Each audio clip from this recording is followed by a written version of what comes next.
Hello everyone, this is part 2 chapter number 2 polynomials class 10th के लिए। Class 10th का chapter number 2 का ये पार्ट 2 है पॉलिनोमियल। लास्ट क्लास में मीन्स लास्ट पार्ट में हमने किया था कि पॉलिनोमियल क्या है, उसकी डेफिनेशन पढ़ी थी हमने।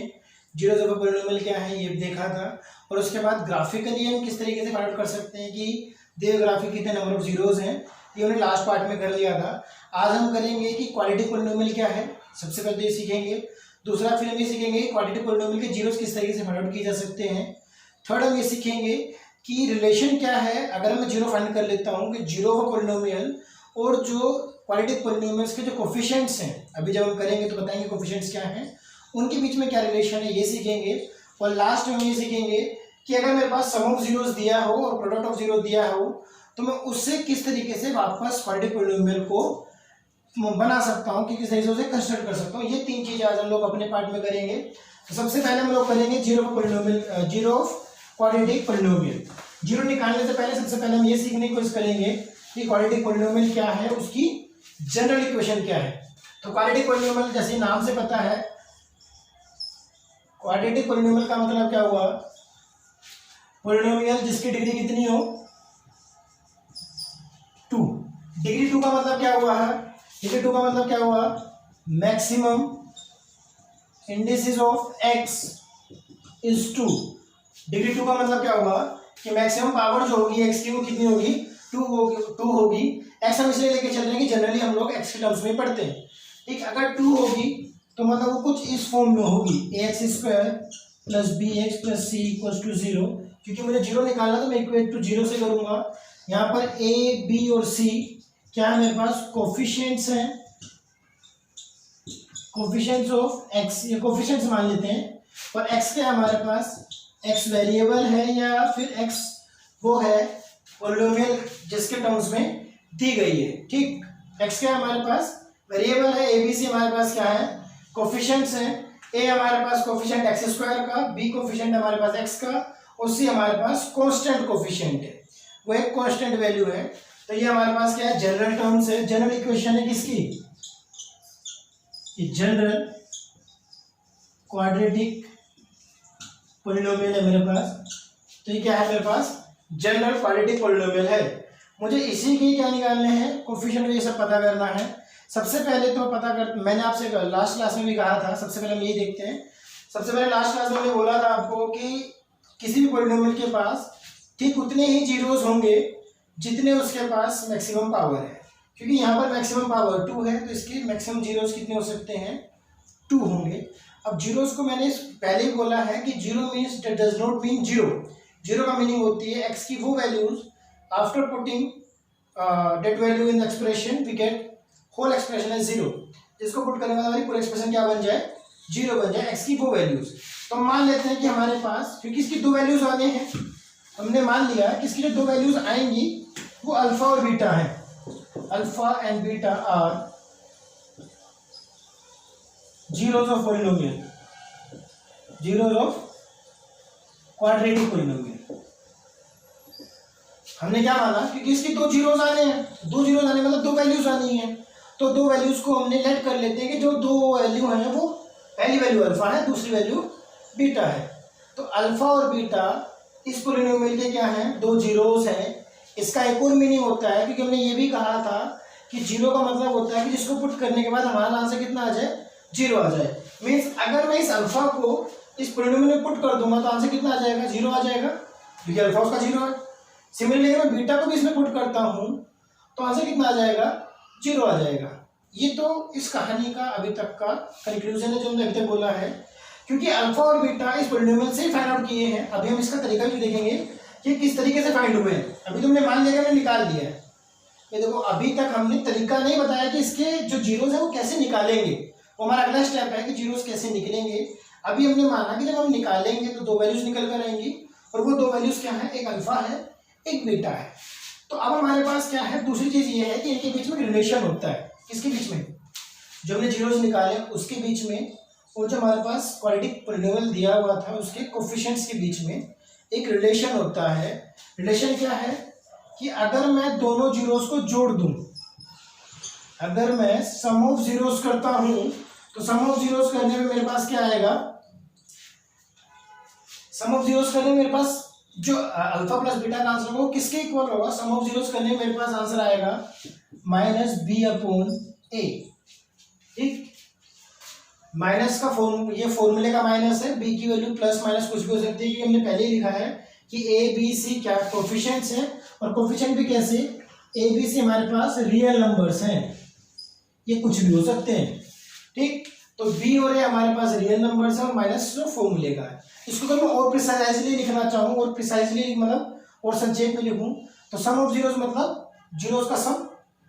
जीरो क्या है मेरे पास? एक अल्फा एक बीटा, इन दोनों का सम।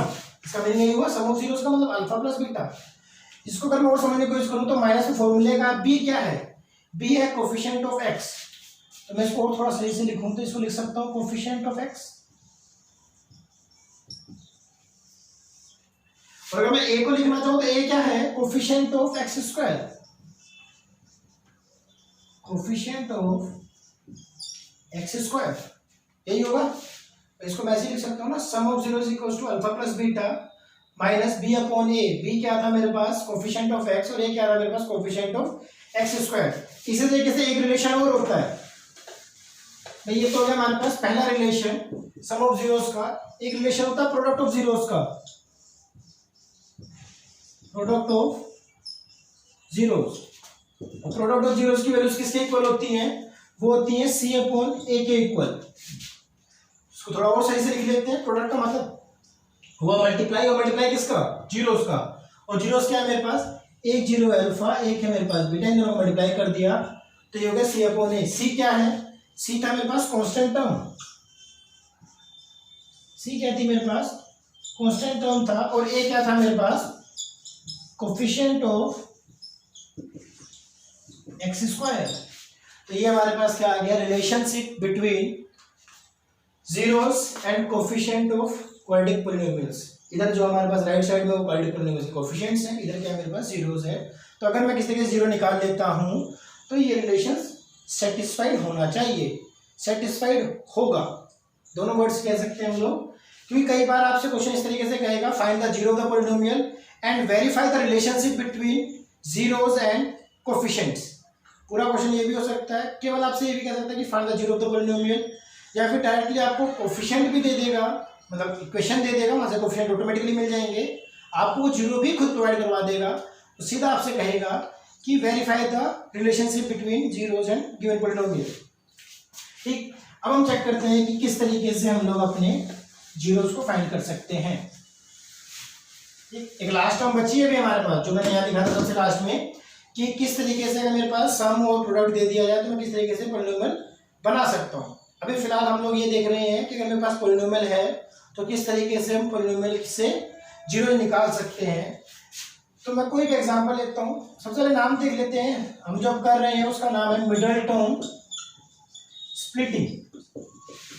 नाम में काफी कुछ होता है मैथमेटिक्स में। अगर सबसे पहले अगर आपने किसी भी इक्वेशन के नाम को समझ लिया कि वो नाम से क्या कहना चाह रहा है, तो 30-45% तक आप लोग समझ जाते हैं कि एक्चुअली करना क्या है। मिडल टर्म स्प्लिटिंग सीधी सी बात है, आपको बीच की टर्म तोड़नी है। बीच की टर्म कैसे तोड़ेंगे? क्योंकि क्वाड्रेटिक पॉलिनोमियल हमने ध्यान से देखा तो क्वाड्रेटिक पॉलिनोमियल ये थी हमारे पास, ये था जनरल फॉर्म bx प्लस सी। तो आपसे मिडल टर्म स्प्लिटिंग का मतलब ये हुआ कि वो आपसे b को ब्रेक करवाना चाहता है। ध्यान रहे, आपको कांस्टेंट वैल्यूज तोड़नी है, वेरिएबल से कोई लेना देना नहीं है, वेरिएबल जैसे थे वैसे ही रहेंगे। अब क्या करना है? b को ब्रेक करना है, और b को इस तरीके से ब्रेक करना है आपको। मिडल टर्म स्प्लिटिंग का मतलब क्या हुआ कि बीच वाली टर्म्स को तोड़ना है। तोड़ना ना कि आप ऐसे भी तोड़ दोगे।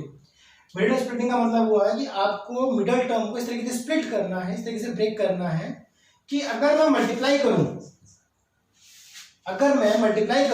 भाई आप ब्रेक करोगे तो दो नंबर्स लेकर आओगे, ब्रेक करना है उसको दो हिस्से में तोड़ना है। और तोड़ना इस तरीके से, अगर आप बी को ब्रेक करते हो, मल्टीप्लाई करने पर उसका आंसर a इंटू सी के बराबर आना चाहिए, मीन्स इन दोनों प्रोडक्ट के इक्वल आना चाहिए, और ऐड करने पर वापस b आ जाना चाहिए। अगर मैं b को ब्रेक करता हूं तो ब्रेक इस तरीके से करना है कि अगर मैं मल्टीप्लाई करूं उन दो नंबर्स को जो मैंने ब्रेक करके लाया हूं, अगर उनको मल्टीप्लाई करूं तो मेरे पास a इंटू सी के इक्वल आना चाहिए, अगर ऐड करूंगा तो वो b के इक्वल आना चाहिए। सिर्फ इतना ही ध्यान रखना है। साइन भी इसमें ध्यान रखने ऑटोमेटिकली कि मल्टीप्लाई करने पर ए अगर माइनस का है सी प्लस का है तो ऑटोमेटिकली माइनस का साइन आएगा, कि प्लस माइनस माइनस होता है। तो जो आपने बचपन से पढ़ते हो ना plus minus minus minus plus minus, ये चीज़ें आपको ध्यान रखनी है। ठीक, अभी तो ब्रेक में क्या है, ब्रेक किस तरीके से करना है अभी को, कि मल्टीप्लाई करूंगा तो ए इंटू सी आना चाहिए, ऐड करूंगा तो बी आना चाहिए। ठीक, मल्टीप्लाई करने से पहले या एग्जाम्पल लेने से पहले मैं फिर भी साइन कन्वेंशन को एक बार समझा देता हूँ कि अगर मैं माइनस की मल्टीप्लाई माइनस के साथ करूंगा तो आंसर आता है प्लस, माइनस की मल्टीप्लाई प्लस से करूंगा तो आंसर आएगा माइनस, माइनस की मल्टीप्लाई प्लस की मल्टीप्लाई माइनस से करूंगा तो आंसर आएगा माइनस, और प्लस की मल्टीप्लाई अगर प्लस से करूंगा तो आंसर आएगा प्लस। इसको इस तरीके से भी याद कर सकते हैं कि अगर दोनों नंबर्स के साइन एक जैसे हैं तो प्लस का साइन आएगा मल्टीप्लाई करते वक्त, अगर दोनों नंबर्स के साइन अलग अलग हैं तो माइनस का साइन आएगा। ठीक, दूसरी बात, अगर आप माइनस में माइनस का नंबर जोड़ रहे हैं, अगर आप माइनस में माइनस का नंबर जोड़ रहे हैं तो होगा तो plus, what to do and sign. भाई दो नंबर है माइनस माइनस के, तो आप क्या करोगे, उन्हें प्लस करोगे, साइन किसका आएगा, माइनस का आएगा। अगर दोनों नंबर प्लस के हैं तो आप प्लस करोगे और साइन भी प्लस का आएगा। ठीक, बट अगर एक नंबर प्लस का है दूसरा नंबर माइनस का है तो आप करोगे तो माइनस, ध्यान रहे यहाँ पर वो साइन है जो आप करोगे तो आप माइनस, साइन किसका आएगा, बिगर वैल्यू का, उन दोनों में से जो बड़ी वैल्यू है उसका साइन आप यहाँ पर यूज कर दोगे। सिमिलरली अगर एक माइनस का नंबर है एक प्लस का नंबर है तो करोगे तो आप माइनस, और साइन किसका आएगा, बिगर वैल्यू का आएगा। ये जस्ट रिवीजन करवाया है, इसको आपको ध्यान रखना है जब हम एग्जांपल्स करेंगे। अब फटाफट हम एग्जांपल देखते हैं। एग्जांपल हम लोग क्वेश्चन से देखते हैं। हमारा सबसे पहला क्वेश्चन दिया हुआ है, अगर हम बात करें क्वेश्चन नंबर 1 की, फाइंड द जीरोस, तो हमारे पास पहला क्वेश्चन दिया x² माइनस 2x माइनस 8। ये हमारे पास एक्सरसाइज 2.2 का क्वेश्चन नंबर 1। मैंने आपसे कहा था आपको बीजगणित टर्म को तोड़ना है, आपको -2 को ब्रेक करना है, और -2 को इस तरीके से ब्रेक करना है कि मल्टीप्लाई करोगे तो -8 इंटू 1, क्योंकि c की जगह पर माइनस का 8 है और a की जगह पर 1 है, तो आपको मल्टीप्लाई करने पर लाना है माइनस का 8 और ऐड करने पर लाना है माइनस का 2।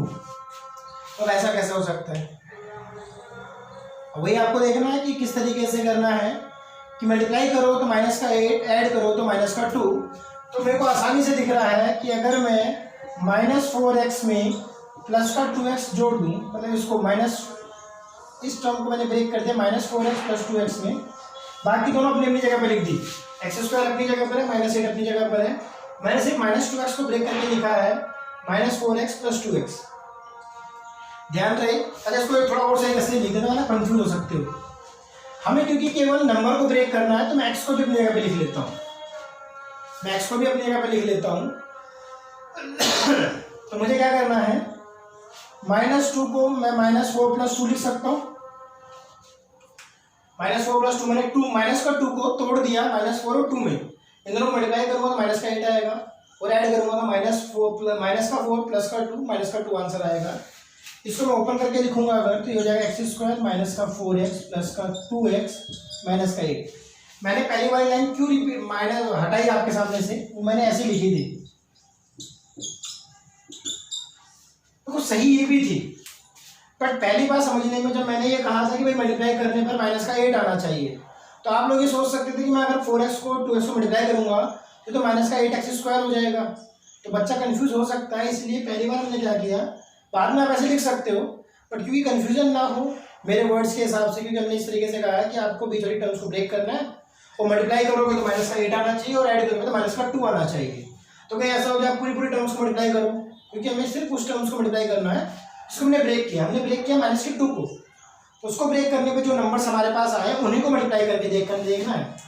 तो हमने -2 को ब्रेक किया -4 और 2 में, तो ये हमारे पास हो गया। ठीक, अब यहाँ से हम लोग वही क्लास 8 का काम करना शुरू करेंगे, कॉमन लेना शुरू करेंगे। तो पहले दो टर्म्स में x कॉमन आ रहा तो हो जाएगा x-4, बाद में हमारे पास 2 कॉमन आ रहा तो हो जाएगा x-4। क्योंकि मुझे ये 0 के इक्वल लाना है तो मैं लेट करके चलूंगा कि ये सब किसके इक्वल है, 0 के इक्वल है। अब यहाँ पे x-4 दोनों में कॉमन है, कॉमन है, यहाँ पर x बचा, यहाँ पर 2 बचा, एक्स इक्वल टू 0। देखो ज़्यादातर लोग सीधा बता देंगे कि भाई इसको कंपेयर कर दो। मैं कंपेयर करने का रीज़न बताता हूँ आपको कि कंपेयर क्यों किया जाता है। तो एक्स माइनस 4 कोई ना कोई नंबर होगा, हमने मान लिया कोई ए नंबर होगा। एक्स प्लस 2 भी कोई ना कोई नंबर होगा, हमने मान लिया बी होगा, और आंसर कितना आ रहा है 0। हमें पता है कि दो नंबर को मल्टीप्लाई करने पर 0 केवल तभी आ सकता है, दो नंबर मैंने मल्टीप्लाई किए और आंसर आया है 0, वो कब आ सकता है? या तो पहला नंबर 0 हो तब मल्टीप्लाई करने पे 0 आ सकता है, या तो दूसरा नंबर 0 हो तब 0 आ सकता है, या दोनों ही नंबर 0 हो तब 0 आ सकता है। अगर दोनों में से दोनों नंबर अगर नॉन जीरो है तो मेरे पास आंसर कभी भी 0 नहीं आ सकता। इसीलिए हम क्या करते हैं, मान लेते हैं कि या तो x माइनस 4 0 है, या फिर x प्लस 2 0 है, या फिर दोनों 0 है। इसीलिए हम कंपेयर करते हैं। तो डायरेक्टली आपको पता होना चाहिए कि आप कंपेयर क्यों करते हैं। तो मैं यहाँ से कर सकता हूँ, या तो x माइनस 4 इक्वल टू 0 होगा, या फिर x प्लस 2 0 होगा। अगर x माइनस 4 0 है तो x की वैल्यू कितनी हो जाएगी, 4 हो जाएगी। तो अगर x प्लस 2 0 है तो x की वैल्यू माइनस 2 हो जाएगी। और इन दोनों ही केस में हमारे पास पॉलिनोमियल के क्या आ जाएंगे, जीरोस निकल कर आ जाएंगे। तो हमारे पास पहला 0 कितना आ गया, 4 आ गया, x हमारे पास दूसरा 0 कितना आ गया, माइनस का 2 आ गया। तो आप कह सकते हो कि अल्फा की वैल्यू 4 है, बीटा की वैल्यू माइनस का 2 है। ठीक, अल्फा कितना आ गया 4, बीटा कितना आ गया माइनस का 2। तो अल्फा बीटा आएगा तो पॉलिनोमियल है x की वैल्यू आएगी। कोई ये मत कहना कि सर ये तो x था आपने अल्फा क्यों लिख दिया।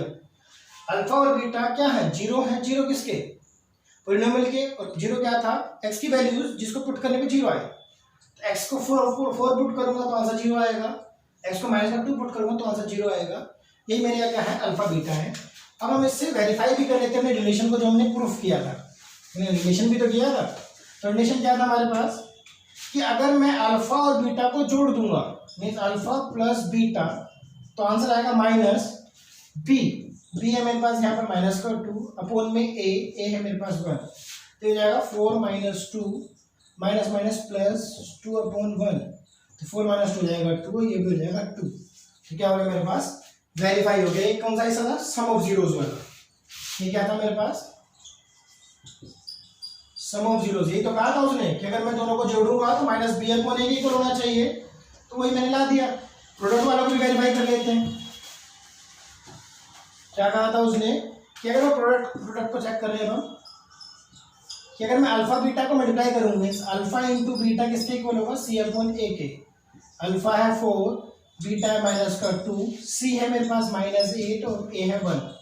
तो 4 इंटू माइनस 2 कितना हो जाएगा, माइनस 8, 10 कितना आंसर आ जाएगा, माइनस का 8। तो ये हो गया मेरे पास वेरीफाई। एक दो क्वेश्चन और कर लेते हैं, उसके बाद हम लास्ट टॉपिक जो हमारा बचा है क्वेश्चन नंबर 2 के हिसाब से वो करेंगे। इसे नोट कीजिए। तो क्वेश्चन नंबर 2 में उसने दिया 4s² माइनस 4s प्लस 1, इसके जीरोस निकालने हैं। तो वही काम करेंगे, मिडिल टर्म स्प्लिटिंग से निकालेंगे। तो माइनस 4 को इस तरीके से ब्रेक करना है कि मल्टीप्लाई करेंगे तो 1 इंटू 4, दैट मीन्स प्लस का 4 लाना है, और ऐड करने पर माइनस का 4 लाना है। देखो ध्यान रहे, मल्टीप्लाई क्योंकि करने पर क्योंकि माइनस 4 लाना है, सॉरी मल्टीप्लाई करने पे क्योंकि प्लस का 4 लाना है, तो उसके दो ही तरीके हो सकते हैं। या तो दोनों नंबर नेगेटिव होंगे तभी माइनस माइनस प्लस हो सकता है। इसीलिए मैंने साइन कन्वर्जन कराया था। आपको प्रोडक्ट की वैल्यू माइनस प्लस 4 लानी है। प्लस 4 कब कब आ सकती है, केवल दो ही केस है, या तो दोनों नेगेटिव के हों या दोनों पॉजिटिव के हों। अगर दोनों नेगेटिव के, दोनों अगर पॉजिटिव के होंगे तो ऐड करने पर नेगेटिव तो आ ही नहीं सकता, इसलिए दोनों कैसे होंगे, नेगेटिव ही होंगे। आपको वैल्यू ढूंढनी है। माइनस 4 प्लस करने पर आना चाहिए, और आपका क्या होना चाहिए, प्लस का 4 आना चाहिए मल्टीप्लाई करने पर। तो ये हो जाएगा 2 इंटू 2, तो ये हो जाएगा 4s² माइनस, क्योंकि मैं इसको ब्रेक करूंगा तो माइनस का 2 plus minus 2 minus 2 s plus 1, तो हो जाएगा 4s² माइनस 2s प्लस 1। तो यहाँ से मेरे पास 2 कॉमन आ रहा है और एक s कॉमन आ रहा है, तो हम 2 कॉमन लेंगे, s कॉमन लेंगे, तो बचेगा 2s माइनस 1। सिमिलरली यहाँ पर मेरे पास कुछ कॉमन नहीं, तो 1 तो कॉमन हो गई, तो हो जाएगा 2s माइनस 1। 2s माइनस 1 यहाँ पे कॉमन आ रहा है, तो 2s माइनस 1 और 2s माइनस 1 इक्वल टू 0। ये सारे जीरो होंगे, क्योंकि जीरो से निकाल रहा हूँ मैं। अब या तो ये वाला 2s माइनस 1 कॉमन होगा, 0 के इक्वल होगा, या फिर ये वाला। वैसे दोनों जगह सेम ही आंसर आना है। तो यहाँ से s2s की वैल्यू आ जाएगी 1, s की वैल्यू आ जाएगी 1/2, और सिमिलरली यहाँ से कितनी जाएगी, x की वैल्यू 1/2 आ जाएगी। तो ये हमारे पास अल्फा हो जाएगा, ये हमारे पास बीटा हो जाएगा। और आपको फिर क्वेश्चन में क्योंकि साफ साफ कहा कि वेरीफाई करना है, तो आप अगेन करोगे क्या, alpha plus beta equals to minus B upon A and alpha into beta is equals to C upon A. ये हमारे पास सेकंड पार्ट था। बात करते हैं थर्ड पार्ट की।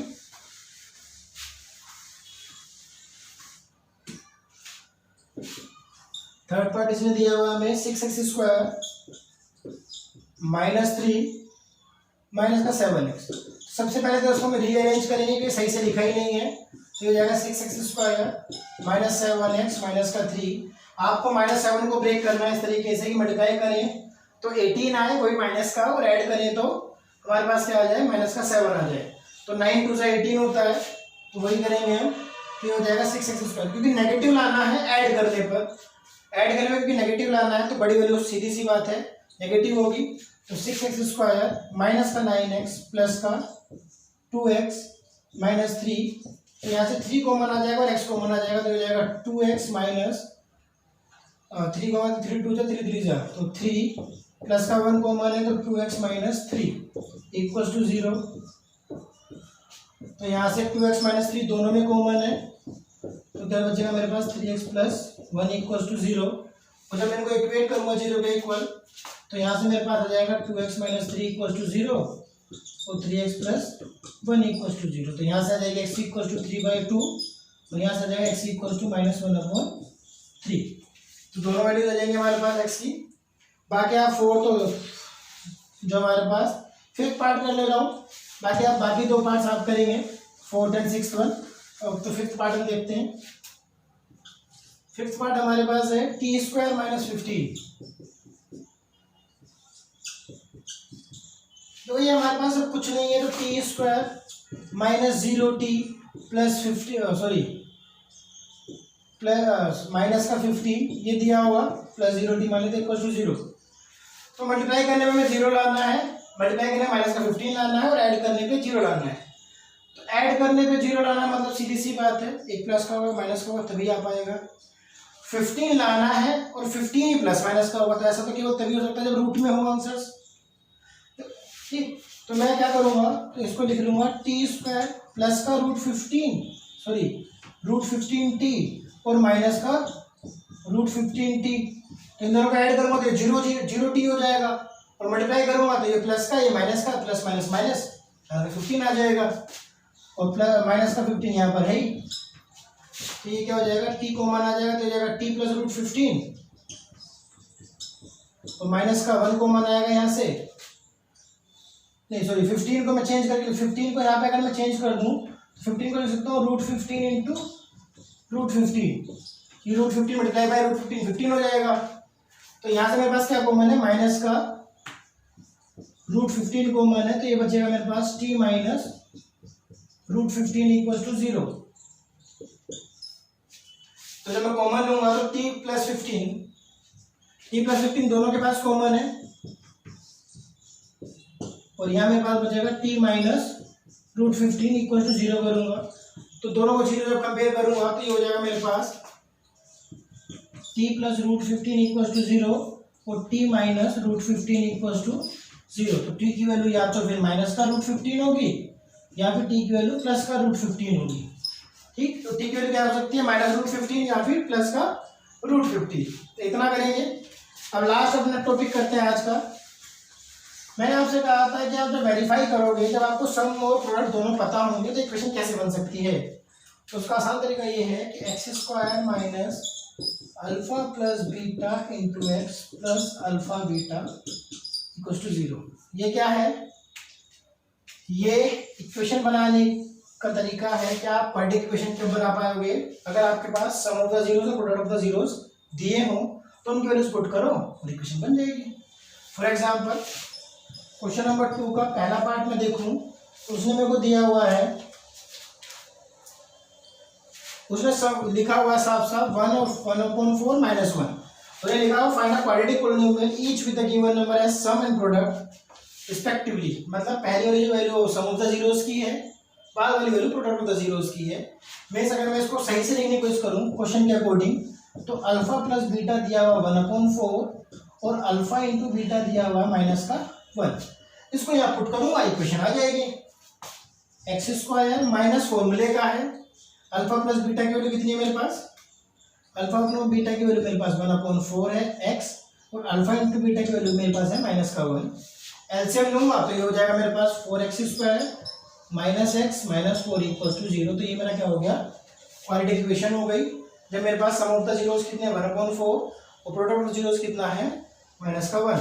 ठीक, सबसे आसान तरीका ये है, बाकी आपको कोई अलग अलग तरीके से बताया तो आप उससे भी कर सकते हैं। बाकी बेस्ट वे यही है कि आपके पास सम ऑफ द जीरोस और प्रोडक्ट ऑफ द जीरोस अगर दिए हुए हैं तो आप इस इक्वेशन से डायरेक्टली क्वाड्रेटिक इक्वेशन निकाल सकते हैं। ठीक, सेकंड पार्ट की अगर हम बात करें, सेकंड पार्ट में आपको √2 दिया हुआ है और उसके बाद 1/3 दिया हुआ। ऑटोमेटिकली ये हमारे पास क्या है, सम ऑफ द जीरो, और ये क्या हमारे पास प्रोडक्ट। इसको पुट करूंगा तो ये हो जाएगा मेरे पास x² minus √2x plus 1/3 equal to 0। LCM लूंगा तो ये हो जाएगा मेरे पास 3x² minus 3√2x plus 1 equal to 0, क्योंकि ऐसे में अपोन में 3 रहेगा, क्रॉस मल्टीप्लाई में जाएगा तो 0 हो जाएगा। ठीक, तो ये मेरे पास क्या हो जाएगा, आंसर हो जाएगा। सिमिलरली अगर हम थर्ड पार्ट की बात करें, थर्ड पार्ट में हमारे पास है 0 और √5। थर्ड पार्ट है 0 और √5। पुट करूंगा तो x² minus alpha plus value beta की वैल्यू 0 x प्लस √5। सही से लिखूंगा तो क्योंकि वो 0 से मल्टीप्लाई तो खत्म हो जाएगा, तो x² प्लस √5 ये मेरे पास क्या बचेंगे, आंसर बचेंगे। ठीक है, तो ये थर्ड का आंसर है। सिमिलरली अगर हम बात करें फोर्थ पार्ट की तो 1 दिया हुआ है, तो जब मैं बात करूँगा तो ये हो जाएगा x² minus 1 into x plus का 1 इक्वल टू 0। तो ये हमारे पास पॉलिनोमियल हो जाएगा, क्योंकि ये मल्टीप्लाई यहाँ करना कुछ डिवाइड करना है। फिफ्थ पार्ट की अगर हम बात करें तो फिफ्थ पार्ट में दिया हुआ -1/4 और प्लस का 1/4। जब इसको पुट करूँगा तो देखते हैं क्या आता है, जब x² माइनस, ये फॉर्मूले का माइनस था, -1/4 into x plus 1/4 equal to 0। पहले सॉल्व कर लेता हूँ तो ये हो जाएगा x² प्लस, क्योंकि माइनस माना जाएगा प्लस 1/4 इक्वल टू 0। एलसीएम लूंगा तो अपोन में 4 और 4 है तो इसके अपोन में 1 है, तो एलसीएम तो 4 ही आएगा। तो सोल्व करने को हो जाएगा 4x² minus x plus 1 upon में 4 इक्वल टू 0। इधर से डिवाइड में जाएगी, डिवाइड का हो जाएगा मल्टीप्लाई का हो जाएगा, तो 4x² minus x plus 1 equal to 0। क्योंकि एलसीएम अपोन में रखेंगे नहीं, उसे डिवाइड में तो हो जाएगा मल्टीप्लाई का हो जाएगा, और 4 बड़ी में जैसे 0 से होगी तो वो खत्म हो जाएगा। ठीक, लास्ट पार्ट आप लोग करेंगे तो इसके बाद एक्सरसाइज 2.2 खत्म होती है आपके पास। तो अभी नहीं, इसमें तीन पॉइंट्स पढ़े जो स्पेशली थे कि जीरो क्वाड्रेटिक पॉलिनोमियल कैसे निकलता है ब्रेडन स्प्लिटिंग से, इनके बीच में रिलेशन क्या है, मीन्स कोफिशिएंट्स और जो हमारे पास जीरोज हैं उनके बीच में रिलेशन क्या है वो हमने वेरीफाई करके दिखाया। वेरीफाई कैसे करना वो बताया, प्रिसाइजली करके हमने कोफिशिएंट क्वेश्चन का उसमें लिखा। और थर्ड हमारे पास अगर मेरे पास सम और प्रोडक्ट ऑफ जीरोस दिया हुआ है तो किस तरीके से क्वाड्रेटिक पॉलिनोमियल निकाल सकते हैं, ये हमने किया। इतना ही करना था इसमें। फिर हम डिवीजन एल्गोरिथम करेंगे नेक्स्ट क्लास में, और वो हमारा लास्ट टॉपिक होगा। तो पार्ट 3 या पार्ट 4 मैक्सिमम करके फिर अपना हमारा खत्म हो जाएगा। तो आज के लिए इतना ही, थैंक यू।